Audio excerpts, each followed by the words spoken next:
Listo, comenzamos. Nuevamente, buen día para todos los asistentes. Gracias por participar en este Día de la Tierra y en esta charla que se denomina Toma una carga de química. Y el título es Litio y vehículos eléctricos. Pues como les digo, hace parte de la celebración de la ACS a nivel mundial. Esta semana se celebra el Día de la Tierra y pues yo soy el coordinador, digamos, a nivel del capítulo estudiantil de la Universidad Nacional de Colombia.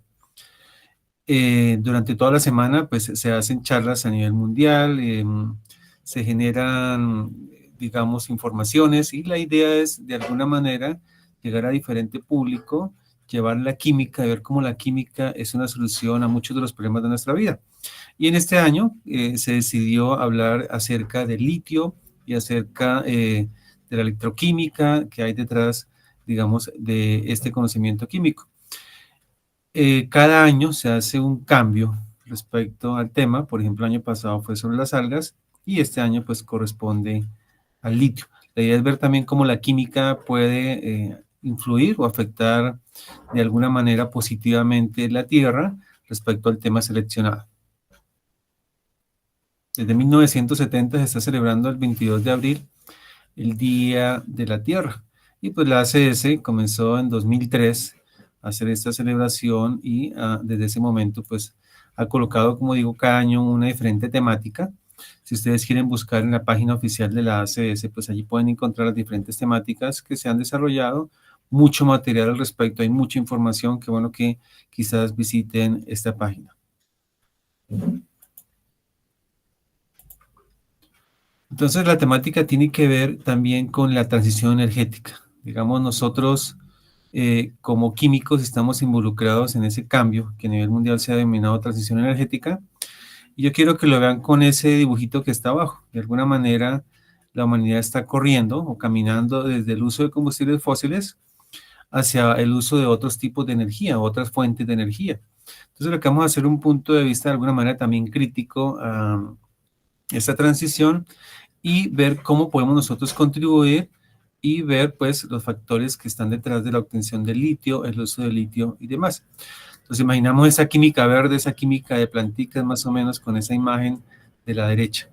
Entonces esa transición energética tiene que ver con dejar la dependencia de hidrocarburos, de energías fósiles y pasar a energías más limpias. Vamos a discutir qué tan limpias son, cómo podemos contribuir también en esas problemáticas.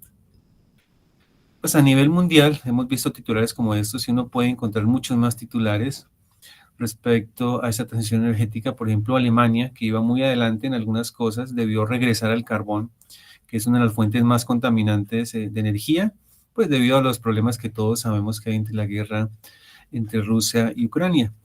Y pues esa transición, digamos, tiene que ser muy bien abordada porque pasos como estos, pues pueden significar un regreso enorme, un regreso que traería pues consecuencias catastróficas para el ambiente.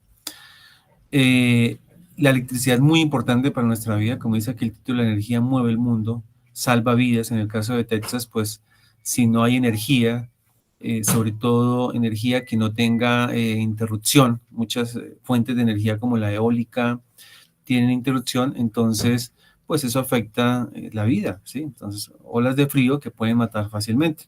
Y en Colombia todos sabemos ahorita la discusión respecto al gas, respecto al petróleo, la exploración y demás. Toda la energía está ahí en la discusión central, ¿sí? De hecho, la energía es el insumo más importante, no solamente a nivel de la vida de una persona, sino también a nivel industrial. Por esa razón, el litio, pues, digamos, ha entrado dentro de esa ecuación energética como una posibilidad de energía limpia. Y dentro de ese litio están los carros eléctricos. Desde organizaciones como las Naciones Unidas se promueve el carro eléctrico como una solución, una posibilidad a disminuir el efecto o la cantidad de gases de efecto invernadero. Y pues lo que vemos es pues un tipo de energía que se denomina verde o limpia. Entonces, ¿hasta qué punto uno puede decir esta energía es verde, esta energía no está contaminando? Quien tenga un carro eléctrico, pues le han dicho cero emisiones, pero ¿cómo son las emisiones de estos vehículos, desde la fabricación de los vehículos y demás? ¿Cómo son? Entonces, vamos a ver de alguna manera ese punto de vista aquí. Y los carros eléctricos, pues ya en Europa van a ser norma por ley. No sé, yo envío unos materiales para que ustedes puedan empaparse antes de la charla, si algunos lo vieron o no, pueden consultar esto. En Europa se espera que a 2035, pues los vehículos eléctricos sean ya los únicos que se encuentren en el mercado. Digamos que se prohíba la venta de los de combustión, no que se prohíban los carros porque van a estar ahí los últimos que se vendieron quizás durante muchos años. Estos son unos riesgos que también se deben tener en cuenta porque lo que va a pasar es que se van a alargar la vida de esos carros de combustión y pues sabemos que un carro de combustión entre más viejo puede contaminar más. Esta medida también de alguna manera ha sido criticada porque lo que se espera es que el vehículo eléctrico sea una opción más en el mercado y no una imposición, porque pues al ser una imposición lleva a que algunas personas generen rechazo a esta tecnología. Lo ideal es que esta tecnología pues compita a la par con el carro de combustión y de alguna manera se opte por ella sin necesidad, digamos, como por ejemplo en el caso de Estados Unidos, que sea subsidiada. Un vehículo eléctrico, como en el caso de Colombia, ronda los 80, 90, 100 millones. Esto es del año pasado, por ejemplo, este precio que tengo yo acá, al lado derecho, al lado izquierdo, el Tesla, ese sí es muy reciente, ronda los 500 millones. No sé si ustedes estén pensando en comprarse un vehículo eléctrico, pero como vemos son muy costosos. Entonces, quien lo compre, pues debe ser alguien que tenga un alto poder adquisitivo. Entonces, por eso también se han criticado los subsidios, por ejemplo, como el IVA o cosas así, porque se estaría subsidiando un vehículo de alta gama. Es como subsidiar, digamos, un Mercedes-Benz o algo así, ¿sí? Entonces, eh, todas las cuestiones que confluyen respecto a este carro o los carros eléctricos, vehículos eléctricos, pues están ahora en tela de juicio, están en discusión, digamos, hay debate respecto a las políticas y demás que se afrontan. Pues efectivamente los vehículos eléctricos se simbolizan como VE, por si acaso los quieres tú buscar en inglés, entonces sería la forma más adecuada. Pues eh, respecto al de gasolina, ustedes ven este gráfico acá, es mucho menor la cantidad de CO2. Aquí está este último, 0,111 kilogramos de CO2, mientras que el de gasolina es 0,274. Efectivamente uno ve eso y dice, uff, pero eso es una comparación de un vehículo andando, ¿sí? Y aquí uno puede preguntarse, pero ¿cómo así? Si un vehículo eléctrico no genera dióxido de carbono, ¿de dónde sale este valor? Mucho tiene que ver con la fuente de energía, porque sabemos que un vehículo eléctrico, pues finalmente se va a cargar, ¿sí? Entonces, el que es totalmente eléctrico debe cargarse de una fuente de energía, porque los hay híbridos que se autocargan, como este que está acá, se autocargan por el movimiento del motor y demás, sí, estos tienen gasolina también. Entonces, estos no requerirían una carga. Esta fuente de energía, pues puede venir de muchas opciones, ¿sí? Por ejemplo, en el caso de Colombia, nuestra fuente eléctrica es de las más limpias a nivel mundial porque la mayor parte es hidroeléctrica. Sin embargo, cuando se comparan desde dónde se cargan los vehículos, por ejemplo, ustedes ven aquí para Francia, Bélgica, Alemania y España, miren que en el caso, por ejemplo, el más alto está para Alemania cuando es eléctrico, porque tiene que ver con esa fuente. Si la fuente de energía eléctrica es de carbón, o es de gas, o es de diésel y demás, que es lo que no saben muchas veces, uno enchufa algo, pero muchas veces no sabe. Por ejemplo, en el momento actual, la energía que estamos obteniendo en nuestros hogares, mucha es termoeléctrica, mucha viene de quema de gas y carbón. Claro, eso no lo vemos porque queda por allá. Por ejemplo, hay una termoeléctrica en Zipaquirá, entonces uno dice, pues aquí no se ve. Y miren que es muy cercano, ¿sí? Por ejemplo, estos dos se puede comparar. Es muy importante la fuente de carga, si no estaríamos escondiendo de alguna manera la mugre debajo del tapete.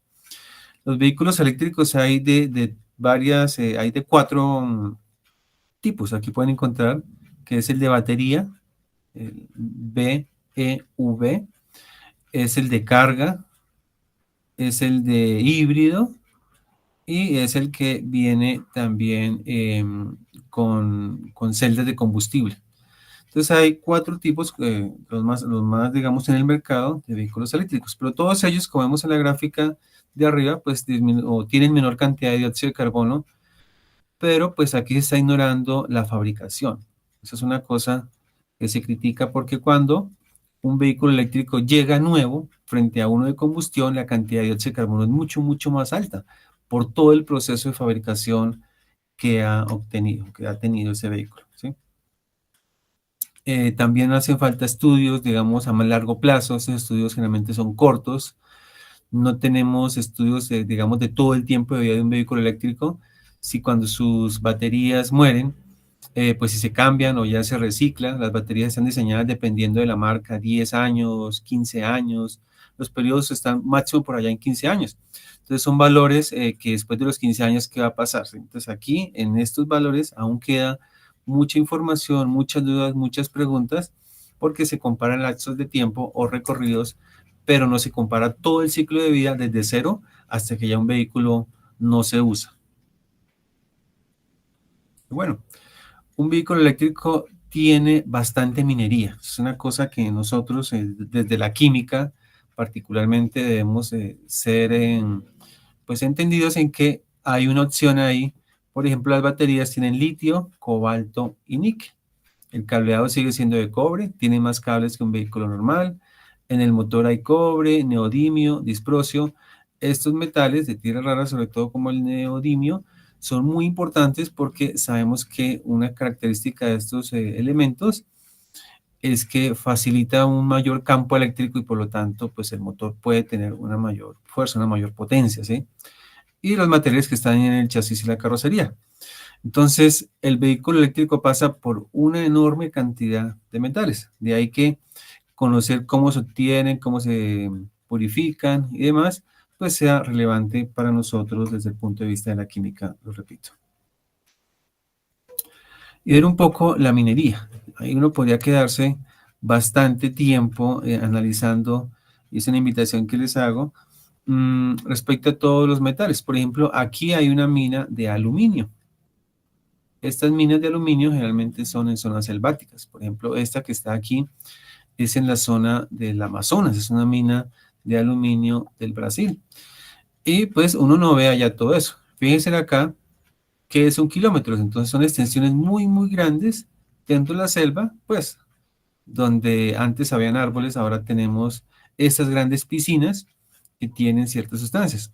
El proceso del aluminio es la acople entre el proceso Bayer y el proceso Hall-Héroult.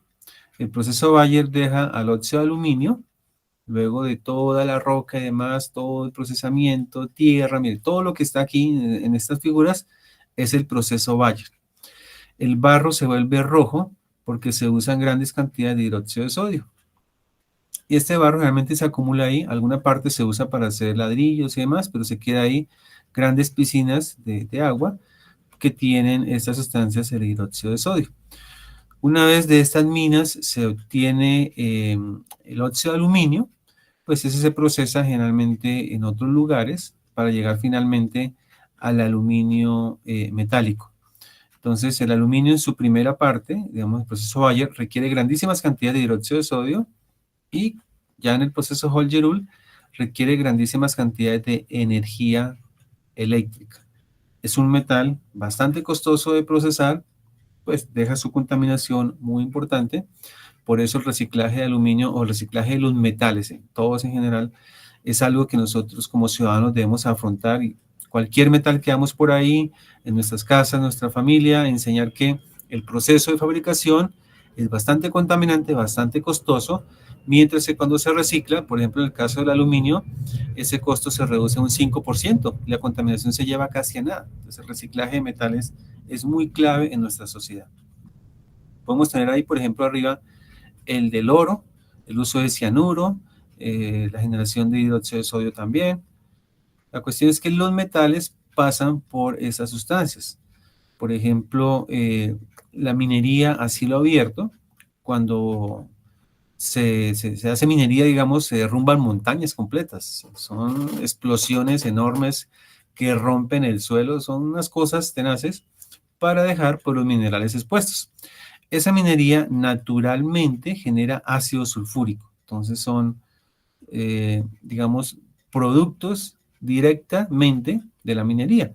Más allá del procesamiento, digamos que tenga si es minería artesanal, minería industrial, bueno, cualquier tipo de cuestión de estas, pues la minería está generando ácido sulfúrico y pues estos ácidos realmente se drenan a las aguas subterráneas y finalmente a los ríos y demás y llegará al mar.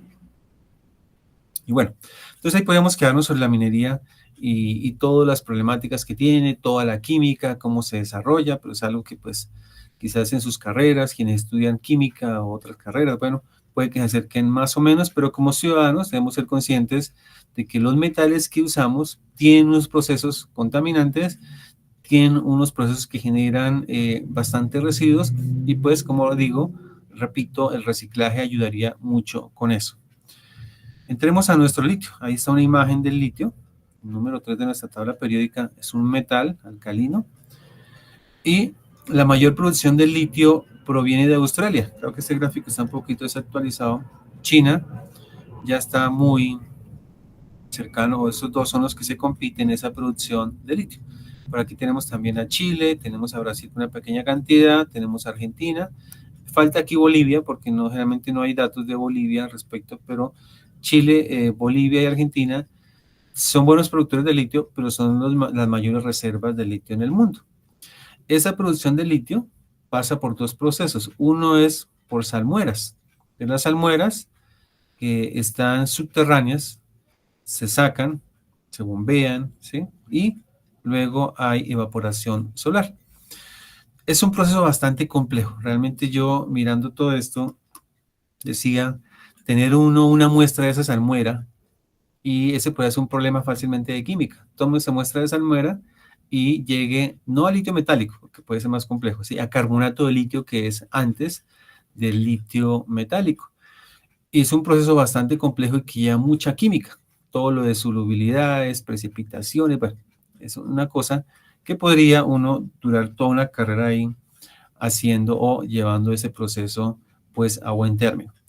Dentro de todo este procesamiento, pues hay diversas sustancias también, se usa el carbonato de sodio, se usa hidróxido de sodio, se usa ácido bórico, bueno, y no es un proceso, digamos, rápido. Este proceso, fíjense acá, la evaporación en los salares puede durar de 1 a 2 años, ¿sí? Porque se sacan las salmueras subterráneas, muchas a veces, digamos, esas son naturales, algunas también vienen donde hay pozos de petróleo, también pueden haber salmueras de litio, pero se sacan, se dejan en diversos pozos y se van moviendo de un pozo a otro, dependiendo de la concentración de agua, pues se puede formar una sal u otra para separar por diferencias de solubilidad, por ejemplo, generalmente se tiene cloruro de potasio y se tiene cloruro de litio o se forma el carbonato de litio, ¿sí? El Li2SO3. Ese carbonato, pues con el cloruro de potasio tiene diferentes solubilidades y lo que se hace es ahí separar eso.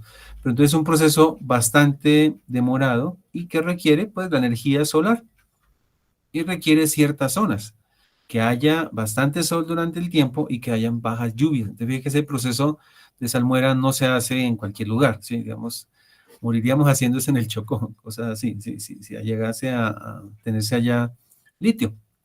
Pero bueno, son grandes extensiones de tierra y demás donde se hacen estos procesos de evaporación. Aquí hay una comparación de los salares, por ejemplo, el de Atacama, fíjese, que es el de Chile, y el de Uyuni, que es el de Bolivia. El salar de Uyuni, ubicado en Bolivia, es un sitio también turístico. Si uno piensa aquí en ir a La Guajira y ver todo eso, Bolivia tiene sus salares, para quienes les guste esos paseos, creo yo que ese es un paseo que uno, si tiene su chulito de 10 lugares para visitar antes de morir, no sé, hay un libro que se llama así, 500 lugares para ver, creo, antes de morir, y ahí está el Salar de Uyuni. Es una maravilla, ¿sí? Pero entonces, ¿qué nos interesa acá? Si uno compara el de Atacama y el de Uyuni, fíjese en los porcentajes de litio. El de Atacama, 0,15 y el de Uyuni, 0,035. El de Atacama es mucho más. Digamos, esa diferencia de porcentajes hace que económicamente el salar de Chile pues sea más llamativo. De hecho, es el que más se está explotando porque tiene mayor porcentaje de litio. Pero ¿qué pasa con muchas de estas, digamos, explotaciones? A medida que se explota, digamos, un mineral, se pasa a otro. Por ejemplo, el hierro inicialmente se explotaba como magnetita, que es el óxido magnético de hierro, F3O4. pero como ya se ha terminado en muchos lugares como Estados Unidos, se pasa al óxido férrico, que es de menor cantidad de hierro, pero entonces los costos, al elevarse los costos, hace que eso sea posible. Entonces, a medida que se acaba el litio en un lugar y los costos se elevan, seguramente los salarios de menor cantidad van a ser explotados y así sucesivamente hasta llegar a sitios, digamos, de un valor muy bajo de litio o a llegar a explotar del mineral, que es mucho más costoso. Hay otros sitios, en Estados Unidos también se ha hablado recientemente de nuevas, digamos, yacimientos de litio, pero como ustedes ven, los porcentajes son mucho más bajitos. Entonces, si yo soy un minero, pues a mí me interesa mucho mejor ir al Salar de Atacama o en últimas al Salar de Uyuni porque los porcentajes son mucho más altos. Cuando se hace la extracción de litio de los minerales, la spodumena es el más común, vemos aquí la fórmula química, tiene más o menos un 8% de óxido de litio, frente a la ambligonita que tiene más o menos un 10%, pero esta es más común, es más abundante y a partir del mineral es más costoso. Entonces se prefiere la explotación a partir del salar que no del mineral. Del mineral sigue otro procesamiento. Se toma el mineral sólido, se calienta, son temperaturas bien altas, 1000 °C más o menos, para cambios de fase, para que pueda ser factible atacarlo con ácido sulfúrico. Y bueno, luego de todo el procesamiento también, por ejemplo, hay ataque con ácido clorhídrico. Entonces, como vemos, la minería, casi en cualquier versión de metal, usa ácidos, usa bases, usa sustancias que pueden llegar a ser contaminantes, ¿sí?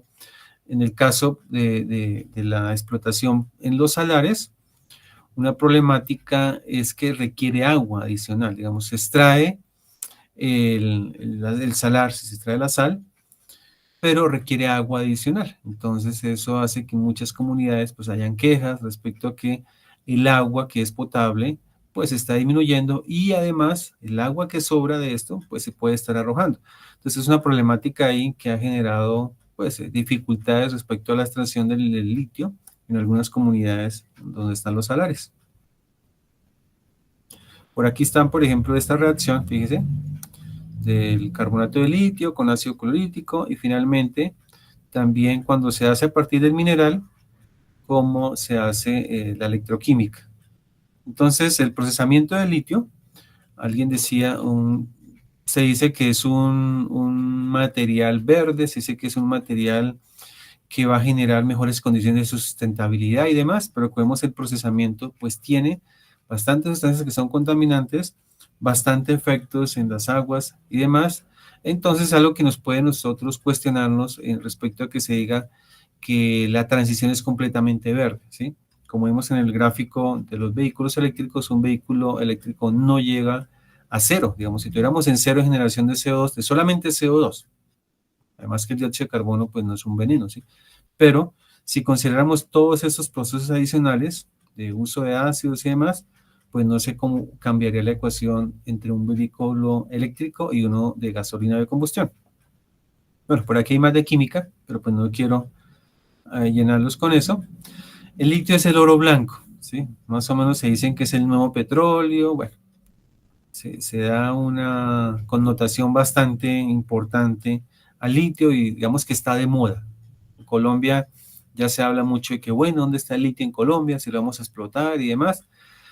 Pero tengan en cuenta que la explotación de un mineral como estos, si tuviéramos una fuente real, puede tardar 10 años. Uno no puede decir en un año se pasa ya a explotar litio. Fíjese nomás que la salmuera dura 1 a 2 años, ¿sí?, en evaporarse. Entonces, estos son proyectos a largo plazo, 10 años, ¿sí? Entonces, si Colombia entrara, decir vamos a hacer un proyecto de estos, no es algo que se ve de la noche a la mañana. Además, el estudio de factibilidad, la competencia, bueno, hay muchos factores ahí que van a influir. Pero bueno, como es ese oro, pues aquí tenemos grandes inversionistas, los cacaos del mundo, no estamos hablando de personas que tienen pequeñas cantidades de dinero, estamos hablando aquí del señor Bill Gates, el señor Elon Musk, estamos hablando por aquí, por ejemplo, de los señores Rothschild, que son los banqueros de Gran Bretaña, enormes, ¿sí? Estamos hablando por aquí, por ejemplo, de otro señor George Soros, Bill Gates nuevamente, Bezos, bueno, la gente más rica del mundo está viendo, como dicen a alguien, dónde ponen los huevos las garzas, dónde se invierte el dinero. Y la inversión está en el litio. ¿Y dónde tenemos ese litio? mucho en Latinoamérica. Algunos usos de ese litio, vemos que mayoritariamente son baterías, fíjate, 19% baterías, tenemos por aquí cerámicas 12%, tenemos, bueno, que aire acondicionado, aleaciones con aluminio, en medicina, polímeros un 4%, en vidrio, fíjense, lubricantes y bueno, aquí otros, pero mayoritariamente el litio se usa en baterías. Bueno, aquí está el mismo esquema de cómo se parte de esto, lo que se tiene en el salar, carbonato de litio, es a lo que se llega finalmente en un salar como el de Bolivia o como el de Chile. Son bolsas, lonas enormes de carbonato de litio que se llevan luego a procesar generalmente en otro lugar, si no es en el mismo país, para llegar al litio metálico. Lo ideal es que un país pues tenga todo acoplado. No solamente tiene el carbonato de litio, sino llega finalmente al litio metálico y está acoplado la producción de baterías. Entonces, mire que todo eso, acoplar todos esos procesos, es bastante engorroso, es una inversión enorme. No se puede pensar en que eso requiere un capital bajo, sino pues, y además el mercado, ¿sí? Una vez hechas las baterías, qué calidad y demás, bueno, es algo bastante grande. Por aquí hay un esquemita así simple de una batería de litio. Quienes tengan curiosidad pueden colocar ahí en YouTube cómo funciona una batería de litio y demás. Y simplemente, pues una batería tiene un proceso de carga y descarga. El litio, ustedes saben por su química, que es un metal que pierde fácilmente su electrón. Entonces eso hace pues que haya una circulación de corriente eléctrica. Algo importante para decir ahí es que además del litio necesitamos cobalto en las baterías. ¿Sí? El litio con el cobalto forma un óxido y eso atrapa al ion litio. Luego, cuando uno carga la batería, el ion litio atrapado en ese óxido se devuelve, y aquí está, miren el caminito, ¿sí? Se devuelve, y los electrones van a empezar nuevamente, digamos, cuando uno carga, aquí tendrán electrones que entran, atraen el ion litio y formarán otra vez el litio, y bueno, es un proceso de carga y descarga continuamente. Este tema es bastante interesante, de pronto si quieren buscar hasta dónde se acaba una batería. Todos hemos visto en nuestro teléfono celular que la batería se acabó, ¿sí? ¿Qué pasó ahí? ¿Por qué se hinchó? Casos de baterías que explotaron y demás. ¿Qué ha hecho que explote una batería? Bueno, pero pues no vamos a ahondar bastante en eso, pero esta tecnología es bastante importante respecto a las baterías y sobre todo en los autos eléctricos. Tesla ha sido uno de los pioneros, digamos, en hacer unas baterías más durables, más eficientes respecto a otros fabricantes de autos. Algo de historia del litio, no es muy vieja, miren, 1817, llevamos un poco ya 2 siglos y poquito. El señor Johann Abbenson fue uno de los que descubrió este litio y su nombre viene de la palabra griega litos, que significa piedra. ¿Listo? Y bueno, hay más contribuciones, luego cómo se obtuvo y demás. Los porcentajes de abundancia, importante acá los meteoritos, una fuente de litio. Los océanos también son una fuente importante de litio. En nuestro cuerpo humano tenemos pequeñísimas cantidades. Y pues en la Tierra también tenemos importante abundancia. Bueno, por aquí propiedades químicas, por si acaso. Algunos usos para rescatar. Este carbonato de litio se usa, algunas personas con trastornos en su mente, lo pueden usar como antidepresivo, el carbonato de litio. Esta grasa de litio también es muy común. Quienes hemos ido a un taller de mecánica, es muy apetecida por los mecánicos, tiene una calidad mucho mejor que cualquier otra grasa. Y un uso relevante este que está acá. A partir del litio 6, se coge, se bombardea con neutrones y se forma tritio. Entonces, esta es una posibilidad también de obtener energía atómica y pues si lo quiere ir más allá, pues una bomba de hidrógeno, ¿sí? A partir del litio 6. Bueno, los usos que ya mencionamos antes, vidrios, cerámicas, las baterías muy relevantes, pero pues miren que es versátil el uso del litio, no solamente baterías. En nuestra zona de Latinoamérica hay una parte que se llama el Triángulo del Litio. Triángulo, ¿por qué razón? Porque incluye 3 países, que son Bolivia, Chile y Argentina, como están aquí dibujados, donde está esos valores cambian, si son estimativos. Por ejemplo, miren, dice entre el 50 y el 80%, imagínense.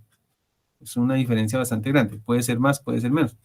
Pero sí sabemos que hay una cantidad enorme, enorme de litio. Entonces, de alguna manera, Latinoamérica tiene puestos los ojos de muchas personas respecto a que si el litio es la opción de la movilidad eléctrica, pues el litio está acá. Entonces, esa es una forma, una cuestión también que uno puede reflexionar respecto a si es una bendición o no los recursos naturales. A veces una onda en eso dice que los países que tienen recursos naturales tienen como una maldición. Uno piensa en casos de Japón. Japón no tiene casi recursos naturales y fíjese cómo está, así Singapur. Pero uno puede coger un país de África, incluso Colombia, con altos recursos naturales y parece que fuera realmente una maldición. Depende de nosotros, chicos, que sea una bendición y desde la química vamos a dar aportes para que eso sea realmente así. Bueno, como un dato aquí, a quienes les gusta la música, Nirvana hizo una canción que se llama Litio. ¿Por qué razón? Porque tiene que ver, como vimos, los medicamentos antidepresivos, entonces está relacionado con la depresión y pues la música, alguna parte es deprimente, ¿cierto? En el caso de Colombia, miren dónde está. Estos son potencialidades de litio. En la zona central, parte de Boyacá sobre todo, y Cundinamarca hay posibilidades de que haya litio, pero sobre todo como mineral. Y como es más costoso su explotación, pues quién sabe cuándo veremos nosotros aquí que nos digan que una fábrica de litio. En las noticias uno ve eso, sí, periódico, no, que el litio, que Colombia, pero realmente por costos es muy complicado que lleguemos a obtener eso. En respecto a los carros eléctricos, hay discusión, como dije al comienzo, si son mejores, si son peores, no hay estudios concluyentes, no hay estudios a largo plazo, uno ve esos titulares por ahí, se dicen que son fake news, bueno, y demás, pero dicho, medios importantes como estos hablan ya de amenazas de los carros eléctricos y es, digamos, un campo de acción, cómo la química puede aportar allá. Y entonces ahí es donde entra la química verde, una posibilidad de la química verde para ayudar a nuestro planeta en que tengamos mejores procesos químicos, más limpios. La química verde es una forma de trabajar en química con el ánimo de ser una química más amigable, más sostenible. La química siempre ha sido vista como mala, ¿cierto? Hay una especie de quimifobia, ustedes saben, tiene químicos, no tiene químicos, los químicos son malos, sí, todo ese tipo de cosas ha ayudado a que más o menos se vea la química como una especie de destructor, cuando realmente la química ha aportado al desarrollo de la vida enormemente. Si no fuera por la química, quizás nuestra esperanza de vida seguiría siendo 40 años, lo que fue hace un siglo, y no actualmente que es casi 80, dependiendo del país. Colombia está por ahí cerquita ya, pero la química ha aportado bastante en eso. Obviamente, dentro de eso, pues sí, hemos hecho cosas, pero la química también la resuelve. No puede decir solamente el ejemplo del pañal. Si piensas en el pañal, pues el pañal es un avance enorme en la maternidad, en la crianza de niños y demás, pero pues también depende cómo lo dispongamos, pues también pueden tener un efecto. Entonces nosotros podemos tener las soluciones a no solamente los problemas que hay, sino los que generen esas posibles soluciones. Entonces esa química verde consiste en diseñar productos y procesos químicos para reducir o eliminar el uso o la generación de sustancias peligrosas.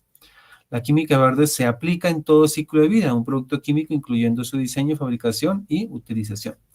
Digamos que la química verde es la innovación de la química. Si usted piensa en innovación, solamente pensar, no, que es que la inteligencia artificial y demás, no. La química verde es la parte de innovación de la química, desde los procesos que ustedes manejen en sus carreras, si son químicos, mucho, mucho mejor. Cuando vayan a hacer reacciones y demás, piensen en la química verde. ¿Cómo incluir la química verde? Hay 12 principios que se han enunciado respecto a esta química verde. Por ejemplo, prevenir la generación de residuos, eso sería muy clave, como vimos en toda la minería, hacer una minería más amigable, con menos residuos, tratar todos esos residuos, todas esas cantidades que se generan, por ejemplo, de barro rojo en el proceso del aluminio. Bueno, todas esas cuestiones pueden ayudar desde la química verde.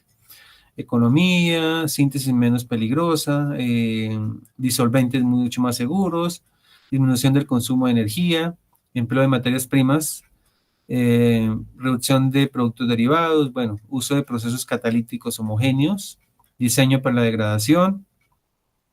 Esto es muy importante luego de que un producto sea utilizado. Ustedes saben el cuento de las bolsas plásticas, que algunas actuales tienen un tiempo de degradación mucho más corto. Aún así, pues siguen siendo discutibles si se usan o no. Pero paradójicamente una bolsa plástica frente a una bolsa de papel pues sigue siendo incluso mejor, ¿sí? Pero entonces el tiempo de degradación ha ayudado a que eso sea así. Análisis de contaminantes en tiempo real y minimización de los riesgos de accidentes químicos. Bueno, la química ahora tiene esos 12 principios, la vez que ustedes lo tengan en mente cuando hagan procesos químicos, que hay lo que se llama la química verde y eso puede mejorar, digamos, nuestros procesos. Es una filosofía de trabajo, fíjense en eso, ¿sí? Es una filosofía, es como una filosofía de vida, es como decir, mi filosofía de vida es la no violencia. Entonces, por más que me provoquen y esto, yo trataré siempre ¿sí? de ser calmado. Es una filosofía de vida. Entonces, esa filosofía es, bueno, ¿cómo vamos a prevenir la contaminación? Cuando ustedes hagan procesos en el laboratorio, en todos los laboratorios que hagan, no solamente de síntesis y demás, ¿cómo prevenir la contaminación? Dicen, no remediarla, ¿sí? No que ya contaminé y ahora no, ¿cómo prevenirla? Es mucho mejor eso, es como una enfermedad, es decir, pues entonces, ¿cómo tratarla? No, mejor no nos enfermemos, ¿sí? Reducir al mínimo de ser posible eliminar por completo la contaminación de su inicio mediante el uso de procesos limpios, evitando al máximo el desperdicio o el uso indiscriminado de materias primas. Esto, como digo, es una filosofía de trabajo. Yo trato de aplicar eso, por ejemplo, me acuerdo que antes, cuando evaporábamos sales, el proceso de evaporación y eso, usando, por ejemplo, dicromato de potasio, ¿sí? Son unas sales contaminantes. Pues con cloruro de sodio sale igual, y ya, simplemente, miren, son causas muy pequeñas, pero yo me acuerdo que fui estudiante, incluso cuando comencé de auxiliar de docencia, se evaporaba cromato de potasio. Incluso a veces ni pensaba, uno como que dice, lo hizo otro, yo lo sigo haciendo. A veces uno no razona, muchachos, desafortunadamente, porque pues aprende por el ejemplo y a veces el ejemplo no es el más adecuado. Pero entonces ya al ver estos principios, pues empieza uno, no, pues esa sustancia no es la mejor, ¿sí? Cambiémosla o cambiemos las cantidades, utilicemos menos ácido. Bueno, es una filosofía, es una conciencia de que las sustancias químicas no hay que arrojarlas, ¿sí? Si es necesario bajar su efecto dañino y demás, pero entonces es tener esa conciencia de química verde, cómo es una química mejor, más amigable para el ambiente. Discutamos algunos de los principios, por ejemplo, tomemos aquí el uno. Prevención. Es mejor prevenir la generación de un residuo que tratarlo o eliminarlo después de haberlo generado. De sentido común, como dicen, es mejor evitar un problema que después de metido en el problema, entonces dije, ¿cómo me metí en esto? ¿Sí? Es mejor evitarse el problema que estarlo resolviendo. Por ejemplo, el 10, diseñar una sustancia biodegradable. Los productos deberían ser diseñados de tal manera que al final de su vida útil no persistan en el ambiente. Eso, entonces aquí está la catálisis. Fíjense que hay muchas cosas ahí de innovación. Cuando piensen en sus trabajos de grado y demás, incluyanle esa química verde, esos principios a todo lo que vayan a ya diseñar, reacciones y demás en su vida profesional. Yo creería que aquí está el campo o el futuro de la química dentro de estos principios aplicados a todo lo que se ha hecho normalmente en la química. Y hablamos nuevamente a los metales. A futuro, tenemos que pensar entonces en ese futuro, valga repetirlo, verde. Se necesita aumentar la cantidad de un montón de materiales. Por ejemplo, el grafito, miren, casi un 500%. Eso solamente considerando los vehículos eléctricos, pero el aluminio, pero en el litio no se usa solamente como batería, ¿sí? Es un quinto. ¿Sí? Entonces los demás usos están siendo también impactados. Pero fíjese que el litio casi un 500%. O sea que la minería de estos metales, no solamente el litio, ustedes ven ahí cobalto, indio, vanadio, todos esos níquel, bueno, grafito, este no es un metal obviamente, pero tenemos ahí un campo bastante importante, mirando esos procesos, estudiándolos en el laboratorio, cómo van a ser más amigables. Digamos, el carro eléctrico, a pesar de todas las dudas, de los costos, de las dificultades de carga y demás, bueno, de las leyes que se hagan, pues ya está aquí, es una tecnología que está aquí y seguramente se va a quedar, va a convivir de una manera u otra con nosotros, pero entonces dentro de ese mercado, pues la química tiene un papel importante desde la minería, desde el proceso de obtención de metales. Y si no contribuimos en eso, pues de pronto nos pasa esto, muchachos.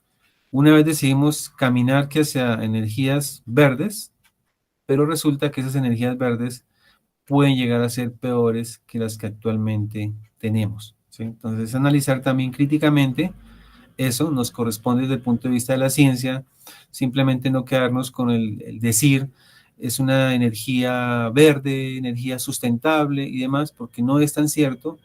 Todas las opciones de energía contaminan, todas tienen sus dificultades, entonces esa transición tiene que hacerse muy a conciencia y muy de la mano con la ciencia para que no tengamos que entonces nuestras futuras generaciones en 50, en 100 años digan, no, nos dejaron fue un problema peor y vamos a volver hacia nuestras fuentes de energía anteriores. La humanidad a veces desafortunadamente transita por eso.